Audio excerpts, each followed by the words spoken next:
Ever notice how we always see like these super dramatic portrayals of like democracies, and like it's always sudden coups or these big revolutions, right? Yes, totally. Well, today we're actually going to dive into a much more subtle way that democracies can kind of fall apart. It's almost unseen. Mm-hmm. And our guide for this whole deep dive is a book called How Democracies Die. It's by these two guys, Stephen Levitsky and Daniel Ziblatt. One of the things that really struck me about this book was the background of the authors themselves. Oh, interesting. Because they're like leading experts in, how democracies fail. But for a long time, they were focusing on like completely different places. We're talking about the 1930s in Europe, right? With all that crazy stuff going on. Yeah. Or those military juntas like down in Latin America in the 1970s. Right. Or just all the different flavors of like modern authoritarianism we've seen pop up all over the globe. Mm-hmm. So the fact that they actually felt the need to apply the same framework, the same lens to the United States, it's pretty telling. Yeah, you definitely get that feeling reading the book. It's like they had this initial shock. It's almost like they were saying, wait a minute, are we seeing some of these same patterns playing out here in the U.S.? Exactly. And for anyone listening out there, if that thought makes you feel a little uneasy, well, that's totally natural. That's a normal reaction. For sure. But, our goal here isn't to freak anyone out or anything. Right. It's more about like equipping you with a better understanding of these sort of hidden dangers. Mm-hmm. And even more importantly, how we can actually protect and strengthen democracies. Absolutely. We're all about those aha moments, right? Without giving anyone information overload. Exactly. Keep it digestible. Yeah. So in this deep dive, we're really going to get into this idea that democracies can kind of die a death by 1,000 cuts. Yeah. It often happens through the actions of leaders who, get this, were actually elected democratically in the first place. It's wild, right? Yeah, so we'll be taking a look at some of the international and historical examples that the authors use in the book. Places like Venezuela, Italy back in the day. Oh, yeah. And a bunch of different situations from the post-Cold War world. A lot to learn from those. For sure. We'll also break down this, really important litmus test that they put together. It helps us identify potential threats to democracy, and then we'll look at some strategies that have actually worked to defend it. It's like a toolkit almost. Exactly. At the end of the day, this deep dive is all about giving you a sharper, clearer perspective on all these really crucial issues. I couldn't have said it better myself. So, all right, let's jump right into this main idea. How do democracies actually die? All right, let's do it. So, the book starts off by pointing out that when we picture a democracy collapsing, right, our go-to image is usually something super dramatic and in your face. Right, like a military coup. Exactly. Like tanks rolling down the streets, that kind of thing. Yeah. But Levitsky and Ziblatt, they argue that there's this whole other path, right? It's much less obvious, but equally damaging. And it's all about the gradual erosion of democratic norms. And get this, it's done by the people in power. It's almost insidious the way it happens. It is. It's not like one big event, It's this series of small steps, almost imperceptible at first. But when you put them all together, it can lead to a completely different outcome. Right. And I think the case of Hugo Chávez in Venezuela really drives this point home. Oh, yeah, he's a prime example for sure. Yeah, so here's the thing about Chávez. He came from outside the traditional political circles, right? And he was tapping into this widespread public anger at the ruling class, who were seen as super corrupt. And he promised this new authentic democracy, right? One that would use the country's massive oil wealth to actually help ordinary people. Right. He really resonated with a lot of people, too. He did. He won the presidency in 1998. And there's this quote from someone in his home state after his victory. It really stuck with me. They said, "Democracy is infected, and Chávez is the only antibiotic we have." Wow. It just shows you how deeply dissatisfied people were with the way things were going. Yeah, it's a powerful statement. And, what followed wasn't this immediate plunge into dictatorship either. It was a much slower process. Chávez and later his successor, Nicolas Maduro, they kept winning elections, although there were growing concerns about whether they were truly fair. Opposition leaders were sidelined, sometimes even thrown in jail. Right. But even as late as 2015, the opposition actually won a big majority in the legislative elections. Oh, wow. It wasn't until 2017, almost 2 decades after Chavez first took office, that things really changed. That's when this new single-party assembly was created, and they basically took over all the powers of the elected Congress. That's when Venezuela really crossed the line into autocracy. Exactly. It was the slow, step-by-step dismantling of democracy. It's a lot to think about, isn't it? It makes you wonder, have we seen any similar things happening, like that kind of rhetoric about a corrupt elite and the need for some radical solution? Have we seen any of that in our own political world? It's a question worth asking, for sure. It is. So this brings us to a really big question for the U.S. Just how tough is American democracy? Can it withstand this kind of slow erosion? Right. And the authors, they acknowledge that the U.S. has some pretty strong defenses in place. We got a long-standing constitution, a history of relatively free and fair elections, a strong independent private sector. But their main question is, are these safeguards really enough? That's a good question. And to help us answer that, they introduced this idea of a litmus test. Oh, yeah. It's for spotting potential authoritarians before they actually gain too much power. It's like early detection, almost. Yeah, exactly. And it's not about, predicting the future or anything. It's more about recognizing these recurring patterns, like how have democracies failed in the past? What are the warning signs? And they've identified 4 key indicators. All right, so what's the first one? Okay, so the first red flag is this: a rejection of the democratic rules of the game. And this can manifest in a lot of different ways. It could be a weak commitment to the Constitution itself, or maybe openly suggesting measures that would, undermine democratic processes. Right. Or even hinting at, using illegal means to get what they want politically. Oh, wow. Like going outside the law. So basically, they don't really respect the established democratic process. Exactly. Okay, what about the second one? Okay, the second warning sign is the denial of the legitimacy of their political opponents. And this isn't just about disagreeing on policy or having, heated debates. It's about going a step further. Okay. It's about labeling your rivals as criminals or foreign agents or, somehow un-American. Yeah. Basically saying they shouldn't even be allowed to participate in politics. They're trying to delegitimize them entirely. Exactly. Okay, that makes sense. So what's the third indicator? All right, the third one is a really big one: toleration or even encouragement of violence. Oh, that's a scary one. Yeah, and this is where it gets really dangerous. This can involve having ties to groups with a history of violence, or maybe not condemning mob attacks on their opponents. So they're kind of giving a wink and a nod to violence. Exactly, or sometimes even openly praising violence in other situations. It's basically saying that violence is an okay tool to use in politics. That's chilling. It is. Okay, so we've got 3. What's the last one? Okay, the fourth and final indicator is a willingness to limit the civil liberties of their opponents, and the media too. So this could involve supporting laws that restrict basic rights, like the freedom to protest or the freedom of the press to criticize the government, or maybe making it harder for civic groups to operate. They're trying to silence dissent and basically eliminate any checks on their power. You got it. Now, what's really insightful here is that the authors, they point out that extreme figures, they can pop up in any society. Right. Even in well-established democracies. It happens everywhere. It does. They argue that the real test of a democracy's health is whether political leaders, and especially political parties, act as what they call gatekeepers. Gatekeepers. I like that term. Yeah, it's a good one. So basically, gatekeepers are supposed to prevent these potentially dangerous individuals from gaining too much power in the first place. Okay, so how does that work in practice? Well, there are a few ways. They can keep these figures off mainstream party ballots, refuse to endorse them or form alliances with them. And when things get really serious, they might even work with their political rivals to support candidates who are committed to democratic principles. So sometimes you have to put aside your differences and team up with your opponents to protect democracy. Yeah, the authors call this political courage. Yeah.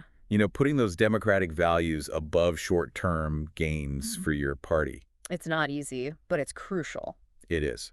Now, there's also a second test that comes into play once a potential authoritarian actually gets into power. Okay, what's that? The question is, will they try to undermine democratic institutions?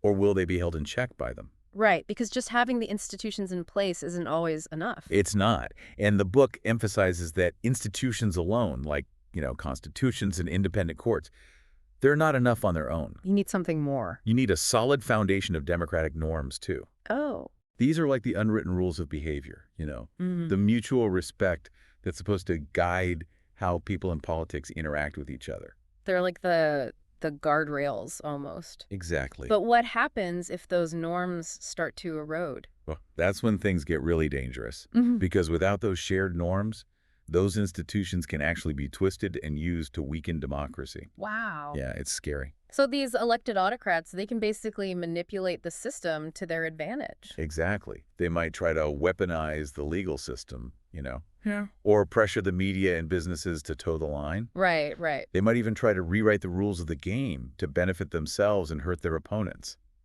So they're using the tools of democracy to dismantle it from the inside. Exactly. Levitsky and Ziblatt call this the tragic paradox of how democracies can die through elections. That's a good way to put it. It is. And this really forces us to look at our own political system, Yeah. How strong are institutions? And what about those less visible but equally important democratic norms? How are those holding up? Yeah, that's a good question. So let's get into this concept of gatekeeping a bit more. The book makes a pretty strong argument about the 2016 election. Okay. They say that America basically failed the first test by electing a president who, in their view, didn't seem all that committed to democratic norms. They're talking about Donald Trump. Yeah. And they argue that this happened, at least in part, because the Republican Party didn't do a good job of acting as a gatekeeper. Right. They didn't stop him from rising to power. Right, right. So to really understand just how big of a failure that was, they point to some historical examples where gatekeeping actually worked in other democracies. Oh, okay. Like what? Well, take Sweden, for example.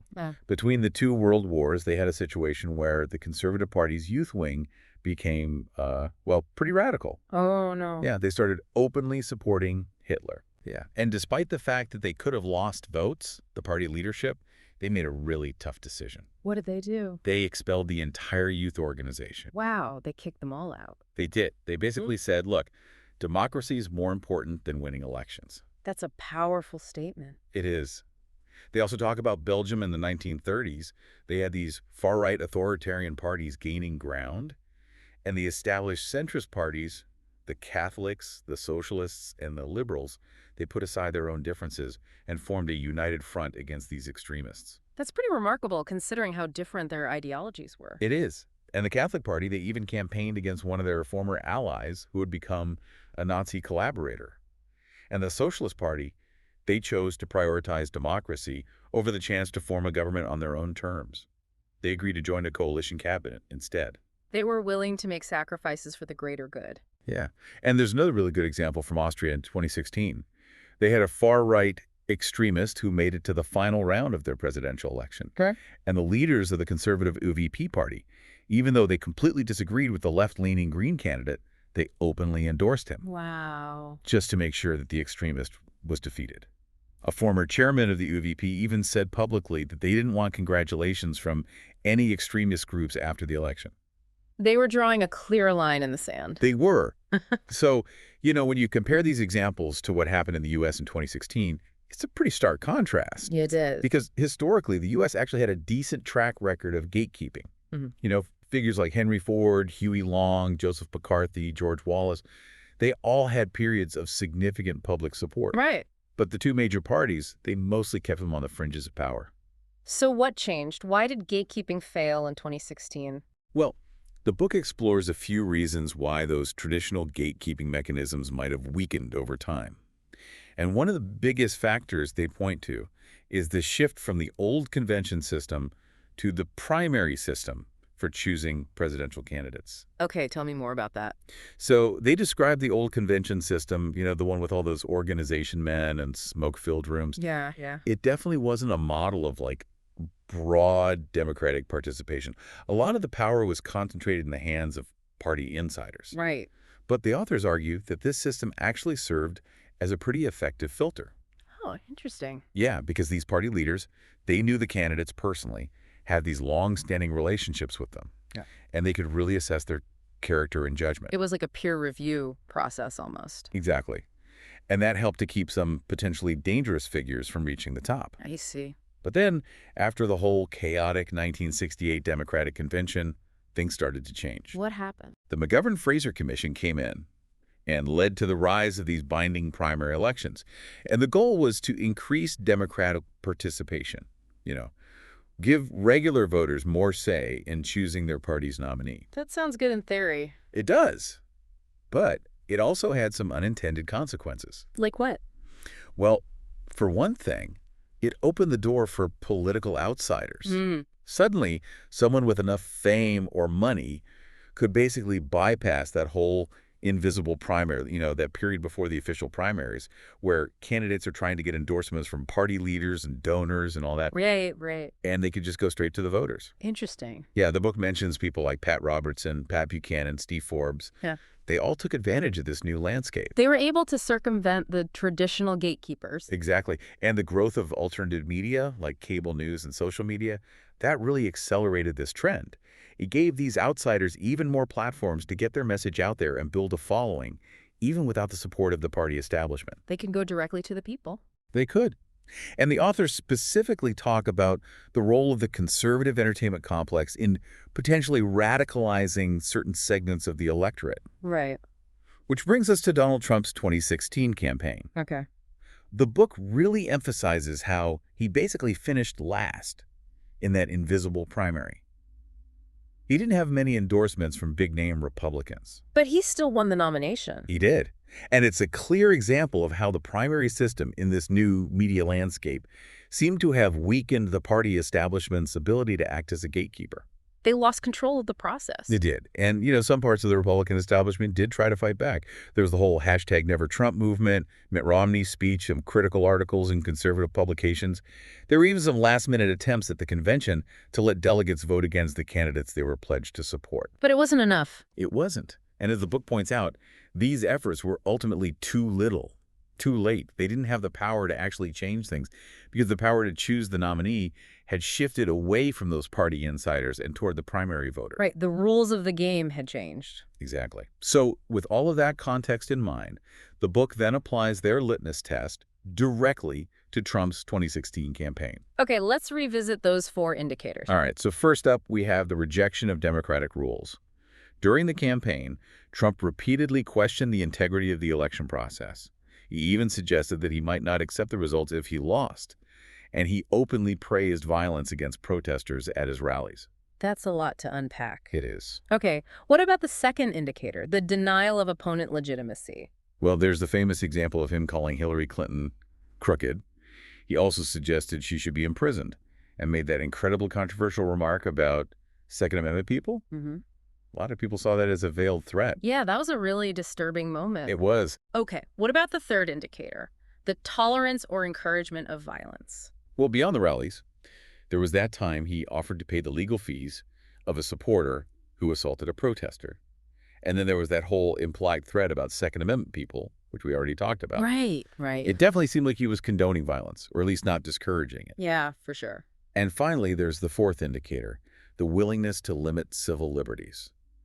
Trump frequently threatened to use libel laws against media outlets that criticized him, and he promised to investigate and potentially prosecute Hillary Clinton if he was elected. The book actually includes a whole table that summarizes how his statements and actions lined up with each of these 4 indicators. It's pretty damning evidence. It is. Now, when you compare this to those examples of successful gatekeeping we talked about earlier, what happened in Sweden, Belgium, and Austria, the authors draw a very sharp contrast with how most Republican leaders reacted to Trump's candidacy in 2016. There were a few Republicans who publicly endorsed Hillary Clinton or said they wouldn't support Trump. But the vast majority of them, as the book puts it, held the party line. They fell in line. They did. And Levitsky and Ziblatt make a really important point here. They argue that if there had been a more united and decisive break from Trump within the Republican Party, if those leaders had clearly stated that he was a threat to democratic norms and maybe even endorsed Clinton, it's possible that the outcome of the election could have been different. They're saying that the Republicans could have stopped him. Potentially, yeah. They point to the example of François Fillon's voters in France. When Fillon, the defeated conservative candidate, endorsed his center-left rival Emmanuel Macron to block the far-right Marine Le Pen A lot of his supporters followed his lead. That's pretty remarkable. It is. And the book suggests that something similar could have happened in the U.S. if Republican leaders had been more unified in their opposition to Trump. So they're saying that the lack of a strong, clear message from the Republican establishment helped to normalize Trump's candidacy. Exactly. And that normalization, the fact that he was treated as a legitimate candidate despite all those red flags, ultimately helped him win. It's a sobering thought. It is. So where does all of this leave us? Well, I think we now have a much better understanding of how democracies can erode. It's not always through those big dramatic events we tend to imagine. Right. It can happen much more subtly, through a gradual weakening of those established norms we talked about. And political parties, they play a critical role in all of this. They're the gatekeepers who are supposed to protect us from those who might try to undermine democracy. It's a huge responsibility. It is. And, Yeah. for you listening out there, thinking about all the examples we've discussed today, Venezuela, those historical figures in the U.S., and especially the 2016 election, it raises a really important question. Which of those 4 litmus test indicators worries you the most when you think about the future of democracy? It's something we all need to be thinking about, for sure. We do. It really highlights the responsibility of our political leaders and the importance of those, often unseen democratic norms, the ones that operate beyond the formal structures of government. They're the foundation of it all. They are. Maybe this deep dive has made you want to learn more about this. Maybe you want to check out How Democracies Die yourself or dig deeper into some of those historical case studies. I highly recommend it. I do too. Because ultimately, as Levitsky and Ziblatt so powerfully argue, being informed, understanding these subtle but critical dynamics, it's the very first step in protecting democracy. Knowledge is power. It really is.